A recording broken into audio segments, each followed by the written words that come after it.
नमस्कार. मी प्राध्यापक doctor नान्नर RK, Swami Sahajanand Bharti शिक्षणशास्त्र महाविद्यालय श्रीरामपूर. विद्यार्थी मित्र हो, B.Ed द्वितीय वर्षामध्ये कोर्स क्रमांक 205 यामधील नेचर ऑफ जनरल सायन्स या घटकातील करिक्युलम हा भाग आज आपण विचारात घेणार आहोत. करिक्युलम याला मराठीत म्हणतात अभ्यासक्रम. बऱ्याच वेळा सिलॅबस आणि करिक्युलम यामध्ये गल्लत होते किंवा बऱ्याच वेळा दोन्ही एकाच अर्थाने वापरतात लोक, हे आपण पाहिलेलं आहे. पण करिक्युलम आणि सिलॅबस यामध्ये फरक आहे हे या संकल्पनेनंतर आपल्या लक्षात येईल. तर अभ्यासक्रम म्हणजे काय हे आपण प्रथम विचारात घेऊया. अभ्यासक्रमाचा अर्थ काय आहे हे आपण विचारात घेऊया. इंग्रजीमध्ये त्याला समानार्थी शब्द आहे करिक्युलम. या शब्दाची उत्पत्ती लॅटिन शब्दापासून झालेली आहे. क्युरर किंवा करिअर अशा प्रकारे एक शब्द आहे आणि त्यापासून याची उत्पत्ती झाली. त्याचा अर्थ आहे शर्यतीतील घोड्याचा धावमार्ग किंवा रेसकोर्स असं आपण म्हणतो. घोड्यांची शर्यत असते त्यावेळेस त्यांना एक ट्रॅक आखून दिलेला असतो, त्यामधूनच त्यांनी धावायचं असतं. इकडच्या तिकडच्या ट्रॅकमध्ये जायचं नाही, ठरवून दिलेल्या ट्रॅकमधूनच पळायचं असतं. त्याला रेसकोर्स आपण म्हणतो. आणि त्याच्यावरून याचा अर्थ येतो की आखलेल्या मार्गावरून उद्दिष्टाप्रत प्रवास करणं किंवा धावत जाणं म्हणजे पुढे जाणं या अनुषंगाने विशिष्ट मार्ग आखून दिलेला आहे आणि त्या मार्गानेच उद्दिष्ट गाठायचं आहे, त्या मार्गावरून आपण जायचं आहे. अशा अर्थाने त्याचा उत्पत्ती अर्थ आपल्या लक्षात घेता येईल. आता व्याख्या कोणत्या आहेत? वेगवेगळ्या तज्ज्ञांनी याच्या व्याख्या मांडलेल्या आहेत. त्यातील काही निवडक व्याख्या फक्त आपण विचारात घेऊया. शैक्षणिक ध्येय साध्य करून घेण्यासाठी शाळेत उपयोगात आणलेल्या सर्व प्रकारच्या अनुभवांचा अभ्यासक्रमात समावेश होतो, असा मॅनरो नावाचा जो तज्ज्ञ आहे तो सांगतो. काय आहे व्याख्यामध्ये? शैक्षणिक ध्येय साध्य करून घेण्यासाठी म्हणजे शिक्षणाची जी ध्येय आहे ती ध्येय साध्य करून घेण्यासाठी शाळेत उपयोगात आणलेल्या, कुठे? शाळेमध्ये उपयोगात आणलेल्या सर्व प्रकारच्या अनुभवांचा अभ्यासक्रमात समावेश होतो. म्हणजे अभ्यासक्रम म्हणजे काय आहे? तर हा एक अनुभवांचा साठा आहे, सर्व प्रकारच्या अनुभवांचा साठा आहे की जो शाळेमध्ये उपयोगात आणला जातो किंवा शाळेमध्ये विचारात घेतला जातो. आणि कोणते अनुभव आहे? तर शैक्षणिक ध्येय साध्य करून घेण्यासाठीचे अनुभव हे त्या ठिकाणी आहेत. दुसरी जी व्याख्या आपल्याला सांगता येते ती शाळेच्या नियंत्रणाखाली शिकणाऱ्याला प्राप्त होणारा सर्व अनुभवांचा साठा म्हणजे अभ्यासक्रम. जवळपास तशीच व्याख्या आहे, पण इथे एक शब्द आला आहे नियंत्रण. शाळेच्या नियंत्रणाखाली म्हणजे शाळेने ठरवून दिलेलं, त्यांचं नियंत्रण असलेलं अशी ही या ठिकाणी रचना आहे किंवा अशा प्रकारची सिस्टीम आहे. आणि त्यामध्ये शिकणाऱ्याला प्राप्त होणारे सर्व अनुभव किंवा त्यांचा जो साठा आहे त्याला अभ्यासक्रम म्हणायचं आहे. म्हणजे विद्यार्थ्याला वेगळे अनुभव द्यायचे आहेत, पण ते शाळेच्या नियंत्रणाखाली, आणि ते जे अनुभव आहेत सगळे मिळून त्याला म्हणायचं अभ्यासक्रम. तसाच एक वेगळा अर्थ किंवा व्याख्या सांगता येते, ती म्हणजे अभ्यासक्रम म्हणजे विद्यार्थ्यांना शाळेच्या नेतृत्वाखाली मिळणारे सगळेच अनुभव. तसंच वरच्याच व्याख्येप्रमाणे आहे, फक्त नेतृत्व इथं विचारात घेतलं. शाळा आता इथे नेतृत्व करणार आहे आणि नेतृत्व कशासाठी आहे? तर विद्यार्थ्यांना विकासासाठीचे अनुभव किंवा विद्यार्थ्यांच्या विकासासाठीचे अनुभव त्यांना मिळावेत यासाठीची नेतृत्व त्या ठिकाणी शाळा स्वीकारते आणि ते सगळे अनुभव म्हणजे अभ्यासक्रम. सर्व प्रकारच्या कृतीमधून व्यक्तिगत गरजांची तृप्ती व्हावी तसेच समाजाचे कल्याण व्हावे हा खरा उद्देश अभ्यासक्रमाचा असतो. आणि त्या अर्थाने अभ्यासक्रमाचा अर्थही आपल्याला लक्षात घ्यावा लागतो. यावरून या ज्या व्याख्या आहेत यावरून काय सांगता येतं? तर शिक्षणातून व्यक्तीचा किंवा समाजाचा सर्वांगीण विकास हे ध्येय आहे. म्हणजे व्यक्तीचा सर्वांगीण विकास किंवा त्या समाजाचा सर्वांगीण विकास हे ध्येय आहे. आता सर्वांगीण विकास म्हणजे काय? तर व्यक्तीचा बोधात्मक क्षेत्रामध्ये, भावनात्मक क्षेत्रामध्ये, क्रियात्मक क्षेत्रामध्ये त्याचा विकास झाला पाहिजे. ही मुख्य 3 अंग आपण मानलेली आहेत व्यक्ती विकासाची. या 3ही अंगांनी विकास साधणं हे सर्वांगीण विकासात अपेक्षित आहे. आणि म्हणून शिक्षणाचे उद्दिष्ट ठरविताना या तीनही अंगांचा विचार केला जातो. म्हणजे बोधात्मक अंग, भावनात्मक, क्रियात्मक या तीनही अंगांचा विचार हा शिक्षणाची उद्दिष्टे ठरवताना केला जातो. आणि म्हणून ही जी ठरवलेली उद्दिष्टे आहेत सर्वांगीण विकास साधण्याच्या अनुषंगाने, ती साध्य करण्यासाठीचं एक साधन आवश्यक असतं आणि ते साधन म्हणजेच अभ्यासक्रम. म्हणजे शिक्षणाची उद्दिष्टे साध्य करणारं हे एक साधन आहे. कारण जी उद्दिष्ट आहेत ती साध्य करण्यासाठी साधनाची आवश्यक. कोणतंही उद्दिष्ट साध्य करायचं असेल तर साध्य करण्यासाठी साधन आवश्यक असतं. साधनाशिवाय साध्य गाठलं जात नाही. आणि म्हणून ही उद्दिष्ट साध्य करण्यासाठीचं एक प्रमुख साधन म्हणजे अभ्यासक्रम आहे. आणि या अर्थाने विचारात घेता या तीनही अंगांशी संबंधित उद्दिष्टे साध्य करण्यासाठीच्या अनुभवांची योजना आपल्याला करावी लागते. ती या अभ्यासक्रमात केलेली असते. आणि हे कुठे? तर शाळेच्या नियंत्रणात,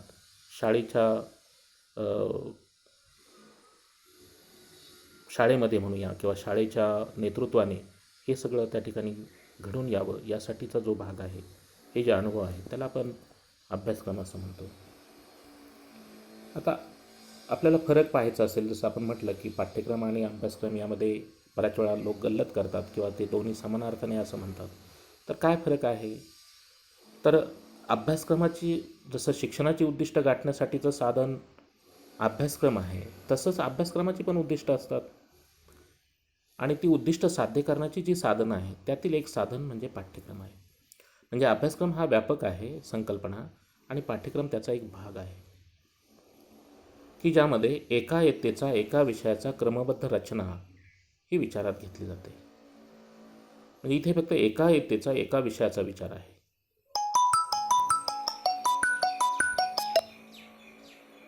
पण अभ्यासक्रमामध्ये त्यामध्ये अभ्यासपूर्ती कार्यक्रम आणि शालेय कार्यक्रम म्हणजेच पाठ्यक्रम या दोघांचाही समावेश असतो. म्हणजे अभ्यासक्रम व पाठ्यक्रम या दोन्ही तसं पाहिलं तर सापेक्ष संकल्पना आहे. त्यांचा अर्थ हा संदर्भानुसार बदलत गेलेला आपल्याला पाहायला मिळतो. या कशा सापेक्ष संकल्पना आहेत? तर शिक्षण प्रक्रिया विचारात घेतली तर प्राथमिक, माध्यमिक आणि उच्च शिक्षण यांचा अभ्यासक्रम असतो. म्हणजे प्राथमिक स्तरावरचा, म्हणजे आपण अभ्यासक्रम म्हटलं की प्राथमिक स्तरावरचा अभ्यासक्रम, माध्यमिक स्तरावरचा अभ्यासक्रम, उच्च शिक्षणाचा अभ्यासक्रम असं म्हणतो. आता ही संकल्पना विचारात कशावरून घेतो आपण? तर शिक्षण प्रक्रियेचा विचार घेतो. शिक्षण प्रक्रियेचे हे टप्पे आपण मांडलेले आहेत, त्याचा संदर्भ घेऊन आपण असा अर्थ घेतो. म्हणजे प्राथमिक माध्यमिकचा अभ्यासक्रम, उच्च माध्यमिकचा अभ्यासक्रम असं आपण म्हणतो. म्हणजे इथे संदर्भ वेगळा आहे. पण जर संदर्भ आपण बदलला, ज्ञानशाखेचा विचार केला, तर अभ्यासक्रम कसा होतो? मराठी विषयाचा, माध्यमिक विषयाचा अभ्यासक्रम म्हणजे माध्यमिक स्तरावरचं मराठी विषय, मग माध्यमिक स्तरावर मराठी विषय जेवढा 6वी 7वी 8वी काय असेल ती, तर त्यांचा अभ्यासक्रम असं म्हणतो. म्हणजे मराठीचा अभ्यासक्रम हे एका विषयाचा इथे विचार करतो आणि एका स्तराचा आपण विचार करतो, कारण ती ज्ञानशाखा आहे. मराठी ही ज्ञानशाखा आहे. विज्ञान ज्ञानशाखा घेतली तर विज्ञानाचा माध्यमिक विषयाचा अभ्यासक्रम म्हणजे त्या स्तरावरील अभ्यासक्रम असं आपण म्हणतो. म्हणजे शिक्षण प्रक्रिया विचारात घेतली तर माध्यमिक किंवा प्राथमिकचा अभ्यासक्रम म्हणतो. ज्ञानशाखा विचारात घेतली तर एका विषयाचा म्हणजे मराठीचा किंवा गणिताचा किंवा भूगोलचा अभ्यासक्रम म्हणतो. एक इयत्ता हा संदर्भ घेतला तर एका इयत्तेतील सर्व विषय एकत्रित करतो आपण आणि अभ्यासपूर्ती कार्यक्रम आणि शालेय कार्यक्रम हे एकत्रित विचारात घेतो एका इयत्तेचे, त्याला आपण त्या इयत्तेचा अभ्यासक्रम म्हणतो. म्हणजे अभ्यासक्रम याची संकल्पना या ठिकाणी संदर्भानुसार बदलते, म्हणून याला आपण सापेक्ष संकल्पना म्हणतो. तसंच पाठ्यक्रमाच्या बाबतीतही घडतं. म्हणजे पाठ्यक्रमाच्या संदर्भात जर सांगायचं ठरलं तर स्तराचा विचार करता एका इयत्तेतील एका विषयाचा पाठ्यक्रम, ज्ञानशाखेचा विचार केला तर एका इयत्तेतील मराठी विषयाचा पाठ्यक्रम, एका इयत्तेचा विचार केला तर त्या इयत्तेच्या कोणत्याही एका विषयाचा पाठ्यक्रम. अशा प्रकारे या सापेक्ष संकल्पना आहेत दोनही. या ठिकाणी पाठ्यक्रम आणि अभ्यासक्रम यातील फरक आपल्या लक्षात आला असेल. आपला खरा विचार करायचा आहे तो अभ्यासक्रमाचा. अभ्यासक्रम काय आहे? तर शालेय आणि सहशालेय कार्यक्रम मिळून जो तयार होतो तो त्याला आपण अभ्यासक्रम म्हणतो. किंवा शिक्षणाची ध्येय साध्य करण्याचाच एक साधन आहे, त्याला आपण अभ्यासक्रम म्हणतो. आणि त्याची संकल्पना कशी बदलते हे आपण पाहिलं. आता अभ्यासक्रमाचं स्वरूप आपण लक्षात घेऊया. अभ्यासक्रमाचं स्वरूप आहे, त्यामध्ये जर विचारात घेतलं तर वर्गातील आणि वर्गाबाहेरील सर्वच अनुभवांचा समावेश अभ्यासक्रमात होतो. म्हणजे वर्गात आपण अध्यापन करतो ते पाठ्यक्रमाच्या अनुषंगाने, वर्गाबाहेरील म्हणजे ग्रंथालय असेल, प्रयोगशाळा असेल, क्रीडांगण असेल, समाजामध्ये जाऊन शिकणं असेल, काही गृहकार्य पूर्ण करायच्या अनुषंगाने असतील, हे सर्व कार्यक्रम या सगळ्यांचा समावेश त्यामध्ये येतो. म्हणजेच याचं स्वरूप हे सर्वसमावेशक आहे. सर्व अनुभवांचा त्यामध्ये समावेश होतो. शालेय आणि सहशालेय दोन्ही प्रकारच्या अनुभवांचा समावेश त्यामध्ये होतो. म्हणून स्वरूप हे व्यापक आहे.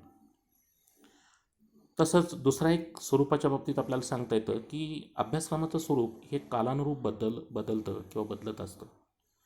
तोच अभ्यासक्रम राहत नाही. आपण म्हणतो अभ्यासक्रम बदलला, 10 वर्षापूर्वी अभ्यासक्रम असा होता, आमच्या वेळेस अभ्यासक्रम असा होता, असं आपण म्हणतो. याचं कारण काय, तर त्यामध्ये बदल होत जातो, काळानुरूप बदल होतो. हा का बदल होतो, तर समाज बदलतो, समाजाच्या गरजा बदलतात, समाजाच्या अपेक्षा बदलतात, नवीन बदल घडतात, नवीन संशोधन होतात, नवीन माहिती येते आणि त्या अनुषंगाने आपल्याला त्यामध्ये बदल करावा लागतो. आपण जर थोडासा इतिहासात जाऊन जर विचार केला तर प्राचीन काळात गुरुकुल पद्धती होती आणि त्यावेळेस व्यावसायिक अभ्यासक्रम किंवा तो पण घरातच, आणि सांस्कृतिक शिक्षण हे आश्रमात दिलं जायचं. म्हणजे त्यावेळेस अभ्यासक्रमाचं स्वरूप त्या पद्धतीने होतं.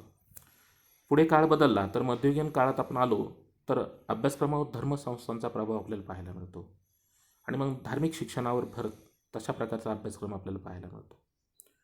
नंतर पुढच्या काळामध्ये मानसशास्त्राचा प्रभाव आपल्याला पाहायला मिळतो आणि ज्ञाननिष्ठ असा अभ्यासक्रम आपल्याला पाहायला मिळतो. थोडंसं पुढे गेलो आपण की भौतिक गरजा वाढल्या, आधुनिकीकरण आलं आणि व्यावसायिकतेचा प्रभाव अभ्यासक्रमावर पडला.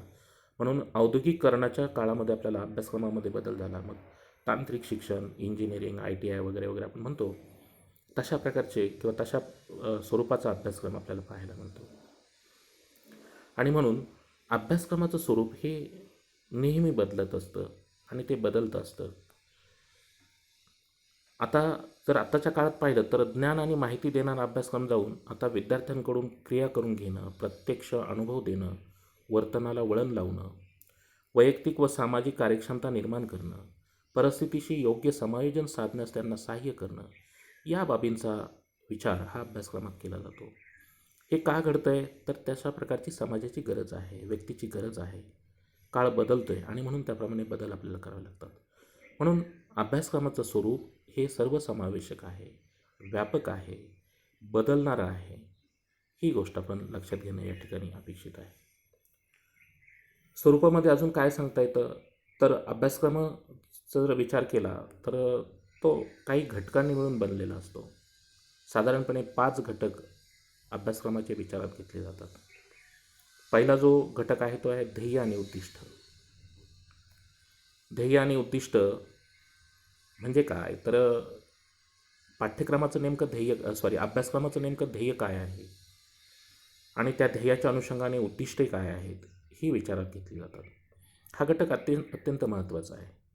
कारण ध्येय किंवा उद्दिष्ट नसेल तर आपण प्रवास व्यवस्थितपणे करू शकत नाही, दिशा बदलू शकते आणि म्हणून त्या ठिकाणी जे अपेक्षित आपल्याला, ज्यासाठी आपण तो शिक्षण घेतो तेच उपयोगी राहत नाही. म्हणून उद्दिष्टाभिमुख किंवा ध्येयाभिमुखता असण्यासाठी ध्येय आणि उद्दिष्ट विचारात घ्यावे लागतात. म्हणून हा एक महत्त्वाचा घटक आहे. आता हा ध्येय आणि उद्दिष्ट हा जो घटक आहे, या घटकाच्या पुढचा घटक येतो पाठ्यक्रम. पाठ्यक्रम त्यामध्ये वेगवेगळे विषय आहेत. मग आपण पाठ्यक्रम म्हणजे काय मागच्या सेशनला अभ्यासलं आहे. मग त्यामध्ये मराठी, हिंदी, इंग्रजी, माध्यमिक जर विचार केला तर 3 भाषा आहेत, गणित, विज्ञान आहे, सामाजिक शास्त्र आहे, असे वेगवेगळे पाठ्यक्रम आहे. म्हणजे ध्येय आणि उद्दिष्ट गाठण्यासाठीचे साधन म्हणून हा पाठ्यक्रम विचारात घेतला जातो. इथे आपण बाण दाखवला, एकमेकाकडे टोकं असलेले बाण आहेत. याचा अर्थ काय होतो, ध्येय आणि उद्दिष्टानुरूप पाठ्यक्रम असला पाहिजे, किंबहुना पाठ्यक्रमाचा संबंध हा ध्येय आणि उद्दिष्टांशी असला पाहिजे. ते एक दोघांना त्या ठिकाणी रिलेटेड आहे आणि म्हणून दोन्ही एकमेकावर अवलंबून आहेत अशा अर्थाने त्याचा अर्थ आपल्याला हे सगळे बाण तेच सुचवतात. हे सगळे घटक एकमेकाशी संबंधित आहेत. आणि म्हणून तिसरा जो घटक येतो तो अध्यापन पद्धती आणि तंत्रे. ध्येय ठरलं आहे, उद्दिष्ट ठरली, त्याप्रमाणे पाठ्यक्रम आहे, पण हा पाठ्यक्रम विद्यार्थ्यांपर्यंत पोहोचवायचा आहे. तो पोचवण्यासाठी योग्य पद्धतीने त्यांच्यापर्यंत जाण्यासाठी पोचवायचं म्हणजे काय, पाठ्यक्रमाची जी उद्दिष्टे आहेत ती साध्य करायची आहेत. ती साध्य करण्यासाठीचं साधन म्हणजे अध्यापन पद्धती आणि तंत्रे ही विचारात घ्यावी लागतात. मग ही अध्यापन पद्धती आणि तंत्रे कोणकोणती, वेगवेगळ्या अध्यापन पद्धती असतील, वेगवेगळी तंत्र असतील. मग दिग्दर्शन पद्धती आहे, कथन पद्धती आहे, नाट्यकरण पद्धती आहे, प्रयोगशाळा पद्धती आहे, कथन पद्धती आहे, प्रश्नोत्तर पद्धती आहे. वेगवेगळ्या प्रकारच्या पद्धती, त्याप्रमाणे तंत्र आहेत. मग मुलं प्रतिमानं असतील किंवा वेगवेगळ्या क्रमणित अध्ययन असेल किंवा आधुनिक अशी काही तंत्र आहेत, संगणक असेल त्या अनुषंगाने संगणक सहाय्यित अनुदेशन असेल, अशी वेगवेगळी जी तंत्र आहेत त्या तंत्रांचा उपयोग करून हा पाठ्यक्रम आपल्याला विद्यार्थ्यांपर्यंत पोहोचवायचा असतो.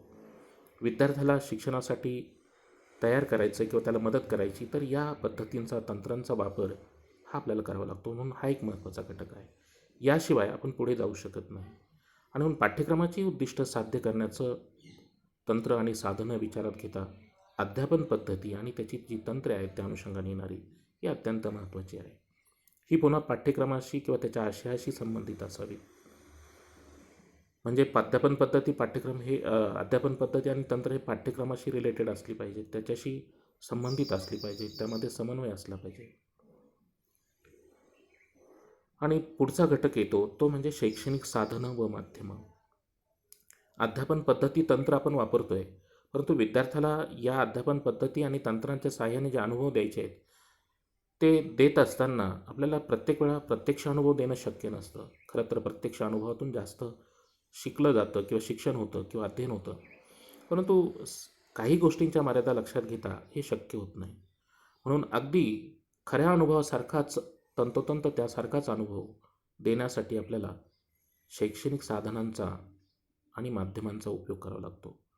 मग ही साधनं कोणती आहे, कोणकोणती शैक्षणिक माध्यमं आहेत त्याचा विचार करून योग्य साधन, योग्य माध्यम याचा विचार आपल्याला करावा लागतो, जेणेकरून जी ठरलेली उद्दिष्ट आहेत अभ्यासक्रमाची ती साध्य होण्यासाठी ही साधनं किंवा माध्यमं ही उपयोगी पडतील. आता इथपर्यंत झालं आहे की विद्यार्थ्यांपर्यंत हा आशय आपण पोहोचवला आहे किंवा ही उद्दिष्ट साध्य केलीत, पण ती झालीत की नाहीत, कितपत झालीत, त्यात काही त्रुटी राहिल्यात का हे समजण्यासाठी आपल्याला परीक्षण किंवा मूल्यमापन हे करणं अपेक्षित असतं. म्हणून हा एक घटक अभ्यासक्रमाचा अत्यंत महत्त्वाचा घटक आहे की विद्यार्थ्यांना आपण जे दिलं आहे ते त्यांच्यापर्यंत पोहोचलं आहे का, किती प्रमाणात पोहोचलं, कोणत्या गोष्टीमध्ये कमतरता आहे, हे आपल्याला मूल्यमापन आणि त्याची साधनं किंवा परीक्षण आणि त्याच्या साधनांद्वारे करावं लागतं. आणि हे सगळे घटक म्हणजे उद्दिष्टे, ध्येय, पाठ्यक्रम, अध्यापन पद्धती तंत्रे, शैक्षणिक साधने किंवा माध्यमं, परीक्षण, मूल्यमापन ही सगळीच जे घटक आहेत ते एकमेकाशी संबंधित आहे, एकमेकावर अवलंबून आहे, एकमेकाच्या अनुषंगाने विचार करता ती एकमेकाला पूरक अशी असावी, तरच अभ्यासक्रमाचं जे काही आपल्याला साध्य करायचं आहे ते साध्य होऊ शकतं. पाठ्यक्रमाचं स्वरूप लक्षात घेताना हे 5ही घटक त्याचे विचारात घेणं गरजेचं आहे. म्हणजे हा 5 घटकांचा विचार आपण त्याच्या स्वरूपामध्ये करणं अपेक्षित आहे. त्यानंतर हे स्वरूप लक्षात घेतल्यानंतर आपण पुढचा जो भाग आहे त्याची अभ्यासक्रम रचनेची तत्त्वे कोणती आहे किंवा अभ्यासक्रम रचनेच्या पद्धती कोणत्या आहेत हे आपल्याला विचारात घ्यायचे आहेत. परंतु विद्यार्थी मित्रो, आता आपण या ठिकाणी थांबण्याची वेळ झालेली आहे. म्हणून आज आपण या ठिकाणी थांबूया आणि पुढच्या सेशनला आपण अभ्यासक्रम रचनेची तत्त्वे किंवा निकष आणि अभ्यासक्रम रचनेच्या पद्धती कोणत्या आहेत हे विचारात घेऊया आणि मग पुढे महत्त्व लक्षात घेऊया. तुर्तास आपण या ठिकाणी थांबूया. धन्यवाद.